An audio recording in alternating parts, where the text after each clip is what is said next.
Good afternoon guys, have a nice day. সবাই কেমন রয়েছো? আশা করি ভালো রয়েছো। আমিও ভালো রয়েছি। নতুন একটা ব্লগে সবাইকে স্বাগত। রঞ্জিতের দুনিয়ায় সবাইকে স্বাগত জানিয়ে নতুন একটা ব্লগ স্টার্ট করছি। আজকে হলো তারিখ 24। আজকে 24 সেপ্টেম্বর, তাই তো মানে? হ্যাঁ, আর আজকে বার হলো বুধবার, ওয়েডনেসডে। তো যাচ্ছি হলো পার্লারে ন্যানোপ্লাস্টিয়া করতে, যেটা আমি 3 মাস অন্তর অন্তর করি। চুলটাকে ভালো করে গুটিয়ে নিয়েছি। নেলস ফেলস সবই অলরেডি আমার অনেক আগেই হয়ে গেছে। আর হ্যাঁ, এই চশমাটা আমি নতুন বানিয়েছি। তোমরা বুঝতেই পারছো, দেখেই বুঝে যাবে বা বুঝে গেছো আমি চশমাটা নতুন বানিয়েছি লেন্স কার্ট থেকে। দামটা অনেক বেশি পড়েছে, কিন্তু আমার যেহেতু পাওয়ারটা অনেক বেশি এখন, আর তোমার এই লেন্সটা অ্যাকচুয়ালি এই পাওয়ারটার জন্যই ভালো, মানে পাওয়ার এসছে। আর এই পাওয়ারটার জন্য, এই কাজটার জন্য আমার মানে আর কি ফ্রেমটার জন্য বেশ ভালো পয়সা লেগেছে। আর এটার সাথে আর একটা চশমা ফ্রি দিয়েছে, মানে একটার সাথে একটা ফ্রি লেন্স কার্ডে দেয় ঠিকই, কিন্তু পুরো উসুল করে নেয়। ওটা নামেই ফ্রি, কোনো ফ্রি না। একটা চশমা এখন 7-8 হাজার টাকা পড়ে, তার মানেই তো বোঝা গেল দুটো চশমার দাম চলে গেল। যতই বলুক লেন্স ভালো দিচ্ছি, যতই বলুক পাওয়ারের জন্য আপনার এই কাজটা, মানে লেন্সটা যেটা সেটা সুন্দর ভালো, এবং সূর্যের তাপে এই হয় না ওই হয় না, রশ্মিতে গেলে আপনার চোখে ব্যথা হবে না, কষ্ট হবে না, সব মিলিয়ে ঝুলিয়ে টাকা পয়সা নিয়ে নেয়। যাই হোক না কেন, এটা আমি বছরকে বছর দেখে আসছি, বা বছরকে বছর এরকম দুটো করে চশমা আমি বানিয়ে আসছি। সেই জন্য আমি সব গল্পটা জানি। হলো ব্যাপার, এরকম সালফার করে পুরো ঘাড়ে গদ্দানে চুল কুটিয়ে দিয়েছি। তাহলে চলো সাথে থাকো, পুরো ভিডিওটা দেখো। পার্লারে গিয়ে সেলুনে গিয়ে দেখা হচ্ছে। ওকে, মিস করবে না কিন্তু, ভালো লাগবে। দেখো, বসে পড়েছে, এই সাথে বেরিয়ে গেছি। বাবা আমার অনেক দামি দামি ক্লিপ মাথায় লাগালো, কি জোর টাক লাগলো না। টাক লাগলে ক্লিপটা ভেঙে যাওয়ার সম্ভাবনা, অনেক দাম। একটা ক্লিপের 100 টাকা দাম গায়ে লাগে, কাটা ক্লিপ। সদ্য আমি কিনেছি পুজোর সময়, মাথায় লাগালো। বাই দ্য ওয়ে, তোমাদেরকে দেখাই একটা জিনিস, যে আমার চশমার সাথে আমার মেয়েও একটা লেন্স কার্ড দিয়ে সানগ্লাস কিনেছে। বাবা, এই যে আমার এই চশমা বানাতে গিয়ে ওর এই লেন্স কার্ডের সানগ্লাসের সাইড ঘর, সাইডটা কি সুন্দর করা, সাইডটা এই যে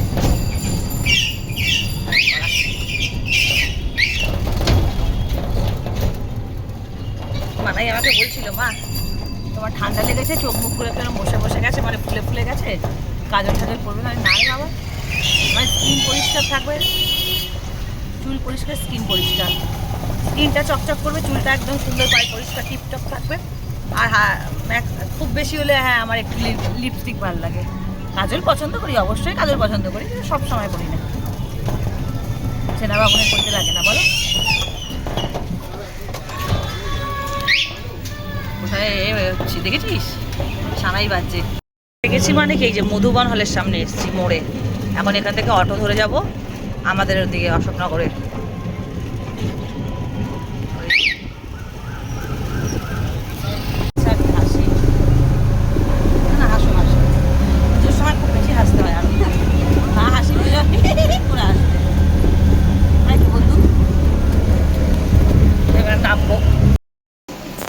এসে গেছি।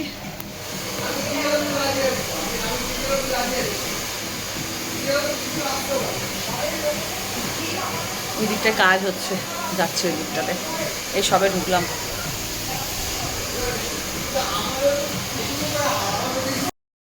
আচ্ছা, মাত্র জল দিয়ে দিয়েছে, মেয়েকে একটা আমাকে একটা, বসি একটু।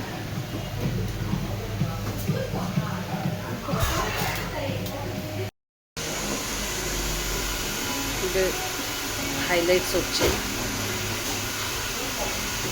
ময়ূরের এখানে যে তুতে কালারটা থাকে, ভাবছি এই সাইড থেকে করবো, বলবো। আর এটা আমার চুলে কালার আছে, এটার জন্য হাইলাইটস করছি এই কালারের ওপর থেকে। তারপর হবে ন্যানোপ্লাস্টিয়া।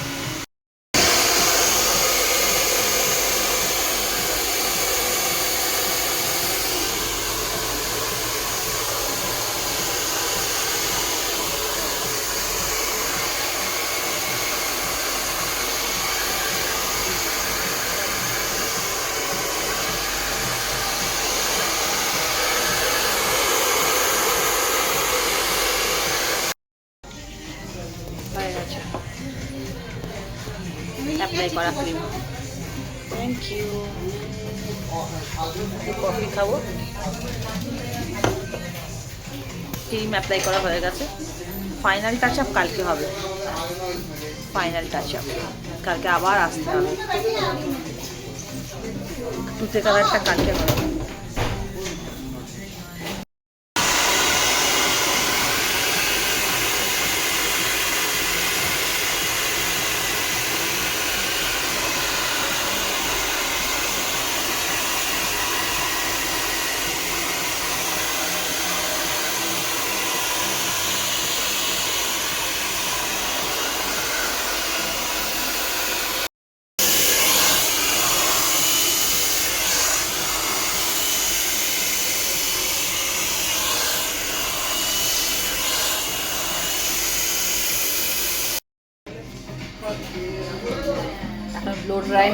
এবারে হবে আয়রন।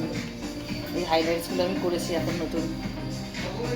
কাল হবে চুল ওয়াশ, তারপরে হবে কালার, দুটো কালার, দুটো সাইডে করবো। এই যে আমার মুনিয়াকে ছেড়ে আমি চলে যাচ্ছি, কারণ ছেলেটাকে ঘরে রেখে এসেছি। ওর বাবা আসছে আমাকে নিতে। মুনিয়া বললো তুমি যাও, কারণ আমার খুব ব্যাক পেন হচ্ছে, হাঁটুতে ব্যথা হচ্ছে।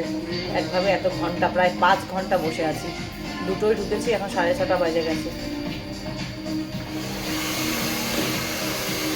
এই যে মুনিয়া দেখো,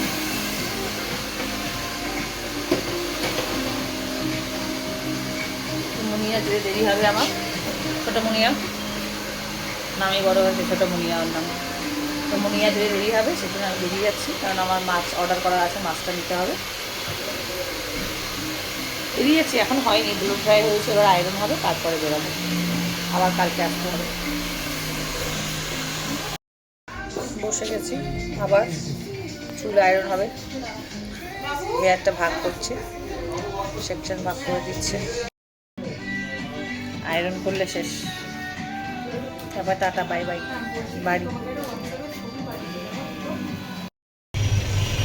চলে এসেছি মধুবনের উল্টো দিকে, মধুবন হলের সামনে দাঁড়িয়ে রয়েছে। আমার বরকে বললাম আসো, আমাকে একটু নিয়ে চলো। চুলটা করে বেরোতে পারলাম না, দেখো গুড়ি গুড়ি বৃষ্টি পড়ছে। কালকে আসবো ধুতে, একটু হেয়ার কাট করবো, একটু কালার বাকি রয়েছে। মেয়েকে বললাম কি পেছনে আর ওটা এখনো বাকি আছে। রাত্রি বর আসলে ওর সাথে সাথে অনেকগুলো টুকিটাকি জিনিস বাজার করার আছে। একটু মাছ বলে রেখেছি, সেই মাছটা নেওয়ার আছে। দেখাচ্ছি কি মাছ নেবো। কিছু মাছ তো কিনে রেখেছি, একটু গলদা চিংড়ি মেয়ের পছন্দ, একটু নর্মাল বড় চিংড়ি, মানে টাইগার প্রনটা যেটা হয় সেই সাইজটা বলেছি, ওটা 1 কেজি বলে রেখেছিলাম। আর ভেটকি বলেছিলাম, গলদা চিংড়ি, আর একটু পমফ্লেটটা মেয়ে পছন্দ করে। পমফ্লেট আর গলদা চিংড়িটা বেশি পছন্দ করে। পমফ্লেট করলেও তাওয়া ফ্রাই পছন্দ করে। এসে গেছে আমার বস, ঘুরি ঘুরি শুরু হয়েছে। ওই যে এসে গেছে, ওই জন্য বললাম আসো, নাহলে আমি একা একা ওই রিক্সা করে ঘুরে ঘুরে করা যায় না।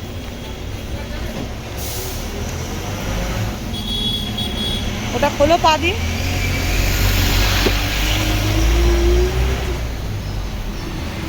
উঠছি,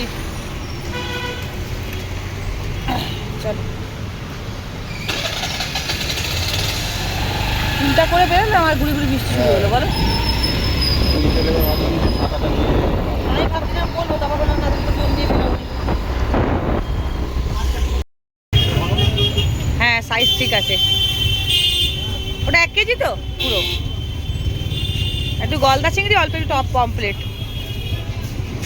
দুধঘাটে মাছ নিয়ে চলে এসেছি, আমি বলে রেখেছিলাম। কালকে কিছুটা নিয়ে গেছি, আজকে দেরি হয়ে গেল।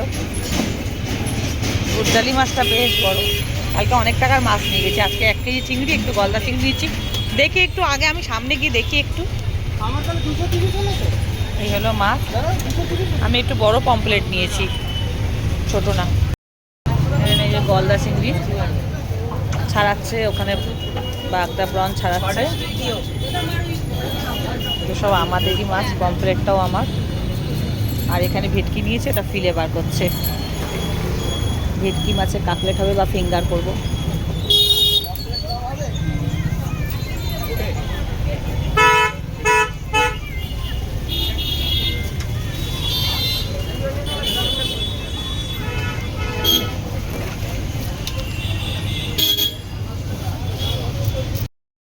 এই 6টা গলদাতে 1 কেজি 140 গ্রাম ওজন হয়েছে। এই পমফ্লেটটা নিয়েছি।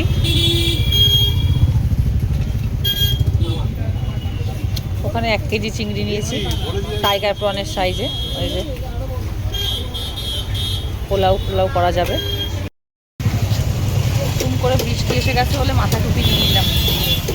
হয়ে গেল মাছ নেওয়া, তাহলে আমার চুলটা ভিজে যাবে। খুব ভালো জমজমে, দেখো জল জমে গেল না মনি। টুপিটা দিয়ে দিয়েছি, কারণ ফোটা ফোটা কোথাও থেকে যদি পড়ে চুলে, কারণ চুলটা তো কালকে ধোবো।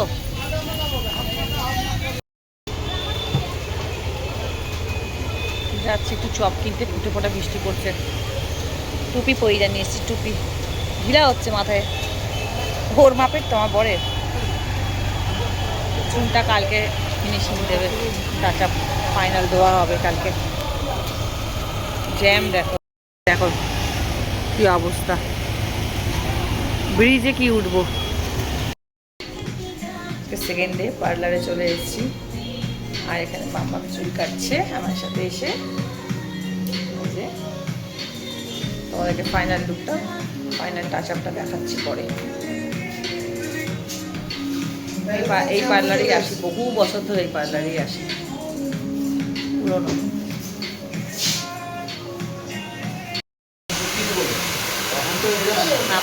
আমি এরকম কালার করেছি এই যে করে বাঁধার জন্য, এরকম হাইলাইটস তো করেইছি, এই সাইডে একটা, এই সাইডে একটা।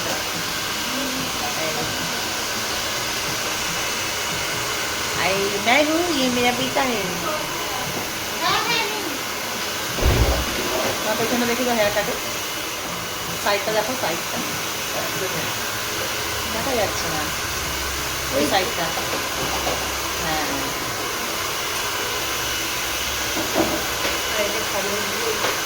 পেছনটা দেখো পুরো।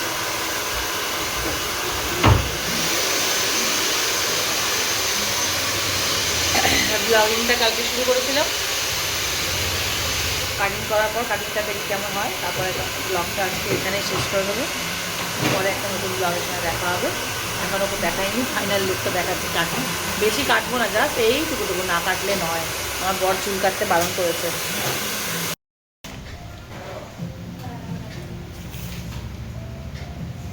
ও আর বসতে চাইছে না, মাম্মা বাড়ি চলো, বাড়ি চলো। দাঁড়া, আমার হেয়ার কাটটা হয়ে যাক, ঠিক আছে? একটু হেয়ার কাটটা হয়ে যাক।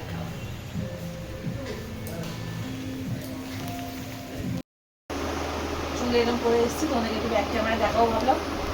হ্যাঁ, লাল কালার করেছি, রেড কালারটা তলায় করেছি, দেখাচ্ছি বেঁধে এরকম করে বাঁধবো, বা তুলে বাঁধবো।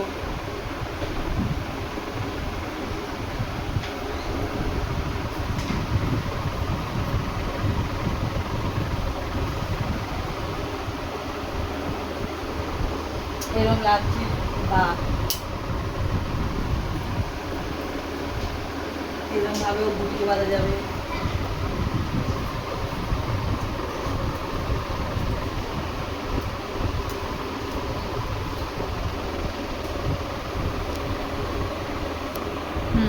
কেমন হয়েছে বলো তোমরা? হয়ে গেছে, একটু করে না কাটলে নয়। এই যে এরকমটাকে ছোটো থেকে বড় দিতে করেছি।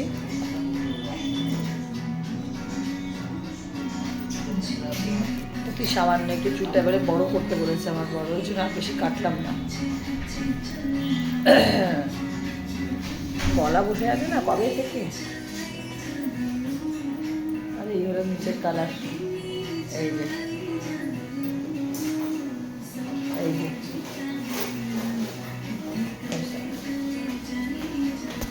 চলো তাহলে বাড়ি যাই, আর ব্লগিংটা আজকে এখানে শেষ করছি। চলে এসো মামা, টাটা বলে দাও, সাবস্ক্রাইবের কথা বলে দাও। সাবস্ক্রাইব করে মুডলি বাড়ি যাওয়ার জন্য। তাহলে ব্লগটা আজকে এখানেই শেষ করছি। লাইক, কমেন্ট, শেয়ার, সাবস্ক্রাইব অতি অবশ্যই করতে হবে, আর দেখতে হবে রোজিতা দুনিয়া ব্লগ। টাটা, সবাই খুব ভালো থেকো, খুব সুস্থ থেকো। হ্যাপি পুজো অ্যাডভান্স। সবাই খুব ভালোভাবে, একদম খুশি খুশিভাবে পুজো কাটাও। Love you all, by.